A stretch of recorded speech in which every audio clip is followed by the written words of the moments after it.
আমরা এখন এসছি স্কুলেতে, দেখে নিন। ওদিকে দেখাতে পারছি ছেলে আছে, তাই দেখাতে পারছি না। আমি এখন গুটকা খাচ্ছি মুখেতে, আমার মুখে এখন গুটকাতে গজা আটকে আটকে যাচ্ছে। এখানে পারবিন শুয়ে পড়েছে, রনিতা আছে, হাই করে দে। রনিতার এখন জ্বর এসছে, তার রনিতা এতক্ষণ ধরে ফটোশ্যুট করছিল।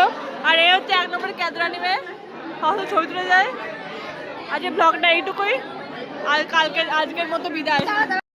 আমরা জলে ভিজে গেছিলাম, যে তারপর এর শরীরটা খারাপ, জ্বর চলে এসছে। এরও মাথায় অন্তরা করছে, মুখটা এবার দেখা পারবে, ভাবি না মুখটা দেখা, চুল লাল করেছিস তুই চুলটা।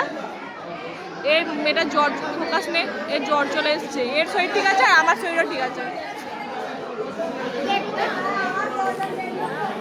এটা হচ্ছে রিমি। এখন মুখটা দেখা না, কি হয়েছে তাতে?